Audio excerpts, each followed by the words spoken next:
Nigeria is buzzing with one of the hottest political debates in recent memory, and at the center of it all are two figures whose paths you wouldn't expect to intersect in such a high-stakes drama: President Bola Ahmed Tinubu and the controversial Islamic cleric, Sheikh Ahmed Gumi. This isn't just politics as usual. This is a story of influence, timing, and questions about national security that are making Nigerians everywhere sit up and take notice. Sheikh Gumi has long been a polarizing figure. His statements about banditry, terrorism, and the security situation in the Northwest have stirred outrage across the country.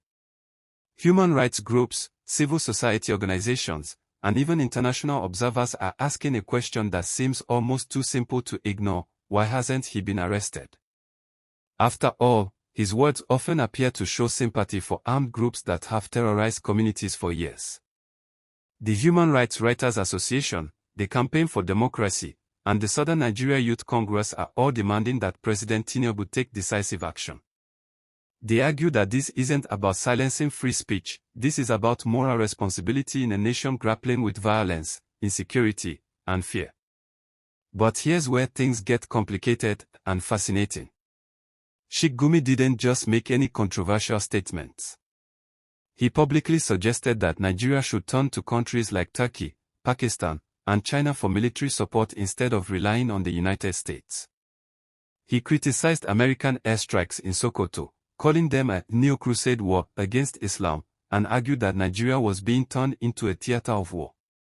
His voice, amplified on social media and in interviews, was loud, direct, and impossible to ignore. Fast forward to January 27, 2026. President Tinubu is in Ankara, Turkey, meeting with Turkish President Recep Tayyip Erdogan. Together, they signed 9 major agreements, covering defense, security, counterterrorism, military training, intelligence sharing, trade, energy, media, and education. Turkish support for Nigeria's counterterrorism efforts is now official. Military training programs, intelligence collaborations, and a $5 billion trade framework are all part of the deal. Essentially, Nigeria did exactly what Gumi suggested: turned to Turkey for its security partnership. The timing is uncanny, and Nigerians are noticing.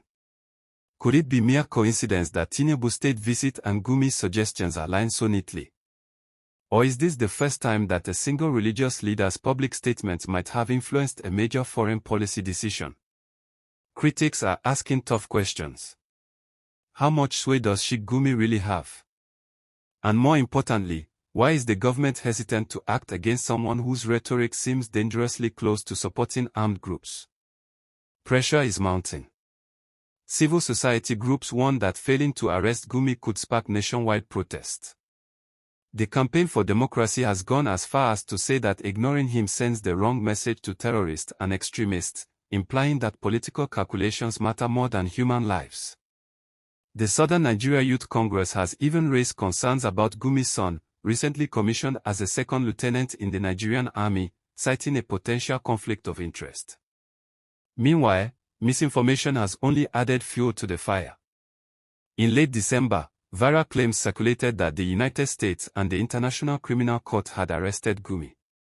Fact-checkers quickly debunked this, but the rumors added another layer of tension. Through it all, Gumi remained active online, giving interviews to BBC Pidgin and hosting Facebook live streams in early January. He doubled down on his controversial views, claiming that Fulani herders and bandits don't attack without reason, advocating for dialogue and amnesty over military action, and criticizing the focus on Sokoto during American airstrikes. His messaging was calculated, provocative, and impossible for the public to ignore. All of this is happening against a backdrop of heightened security threats. Just months before Tinubu's Turkey trip, a foiled coup plot targeting the president was uncovered. Military officers involved were arrested, and the details became public in late January. In a country where the very stability of the government is under threat, the words of a single influential cleric are no small matter. Some see his statements as reckless. Others argue that he is advocating for peace. What makes this story even more compelling is the political calculus. Sheikh Gumi commands influence in northern communities, especially among certain Fulani groups. Arresting him could inflame already volatile regions. Not arresting him, on the other hand, sets a precedent that influential voices can operate above the law. Analysts and political watchers are divided. Some say the government is playing a delicate game of balancing security, politics, and public perception. Others fear that inaction could embolden extremists and undermine the rule of law. And then there's the Turkey angle. Turkey is reportedly in talks to join a strategic Islamic security coalition with Saudi Arabia and Pakistan. Nigeria's deepening partnership with Turkey now places the country in a wider geopolitical context, aligning with the very nations Gumi recommended. The coincidence, or strategic alignment, raises questions that go far beyond domestic politics. Are these public statements mere coincidence, or are they part of behind-the-scenes discussions shaping Nigeria's foreign policy? President Tinubu has returned to Abuja, and now all eyes are on what happens next. Will his administration respond to the growing calls for Gumi's arrest, or will the status quo continue?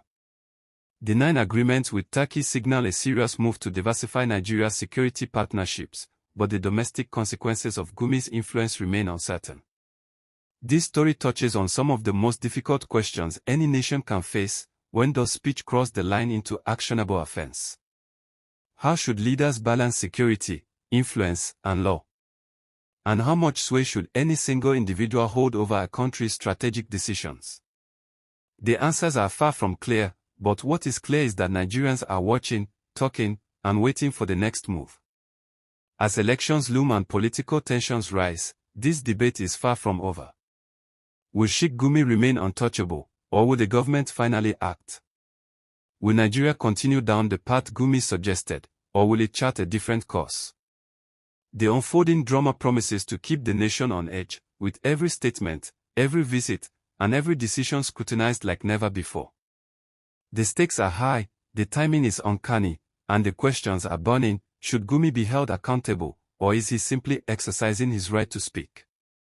How much influence does one voice hold in shaping a nation's destiny? The answers will shape not just politics, but the very fabric of security and governance in Nigeria. And for everyone watching, one thing is certain: this is a story you cannot afford to take your eyes off.